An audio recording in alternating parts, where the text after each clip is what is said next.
Manusia itu siapa? Manusia itu mangkanat mahasinuhu masawiyah fakai falatakunu masawihi masawiyah. Manusia itu orang ketika baik saja salah, apalagi pas salah. Coba saya misalnya pidato begini, di atas panggung saya orang alim pidato nasihati orang. Di saat yang sama seperti yang tanya Mas Wildan tadi, ada agak sopannya. Di situ ada mungkin orang yang lebih sepuh timbang saya. Masa lebih muda kok di atas? Yang di bawah lebih tua. Ada agak sopannya. Mau gak pidato disuruh, mau di atas disuruh, gak sopan sama yang. Tapi misalnya yang paling sepuh pidato, gak pernah ngaji kok pidato, terus gimana? Artinya ketika kita baik saja ada salahnya, apalagi pas salah. Sebab itu ajaran Rasulullah itu suruh berdoa Rabbana dzolamna anfusana. Sebelum minta itu merasa, ya Allah kita ini mendolimi diri kita sendiri. Karena dalam pilihan-pilihan itu pasti ada salahnya. Coba misalnya Anda bangun masjid habis 2 miliar. Yang harusnya 1 miliar sudah jadi. Terus nanti suatu saat ketemu Allah ditanya. Itu ada orang miskin, fakir miskin, yatim. Andai kan kamu sumbang 1 miliar itu sejahtera semua. Gara-gara kamu bangun masjid terlalu mewah. Ya tapi kadang-kadang orang kebaikannya itu orientasinya bangun masjid. Gak tertarik nyumbang fakir.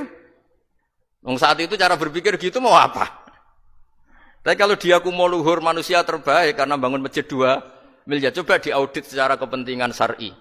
Penting mana dengan ngasih makan fakir miskin? Penting mana dengan menikahkan janda misalnya? Penting mana dengan pendidikan? Apa artinya masjid mewah orang nggak tahu halal haram, nggak tahu najis, nggak tahu cara sesuci, nggak tahu cara adzan yang benar.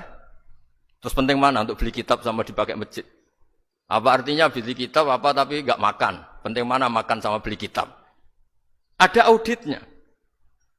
Makanya manusia itu ketika baik pun disuruh istighfar. Apalagi ketika salah. Nah dengan perasaan seperti itu kebencian pada orang lain luluh karena potensi baik pada orang lain ternyata tinggi.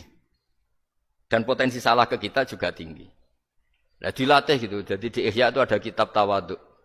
Kitab tawaduk itu dilatih. Ketemu orang tua. Huwa aksaru ibadatan. Dia mesti ibadahnya lebih banyak karena lebih tua timbang saya. Pasti sholatnya lebih lama timbang saya. Ketika Anda sudah tua melihat anak-anak, huwa aqallu minni maksiatan. Mesti maksiatnya tidak banyak karena masih kecil. Terus ketika melihat orang fasik maksiat, la'allahu yatubu alaih fa innahu tawwabur rahim. Mungkin Allah memberi tobat, bisa saja. Umar itu ingin bunuh Nabi, tapi Allah memberi tobat. Yang sowan kiai saja tidak mesti dapat tobat. Umar ingin bunuh Nabi, tapi Allah memberi tobat. Akhirnya ya tobat jadi Islam yang baik. Dalam sejarah Wali Songo Kalijogo sowan Sunan Bonang itu ingin garong. Tapi malah jadi muridnya jadi wali. Kalau Allah sudah menghendaki tidak ada ya. Perang Uhud orang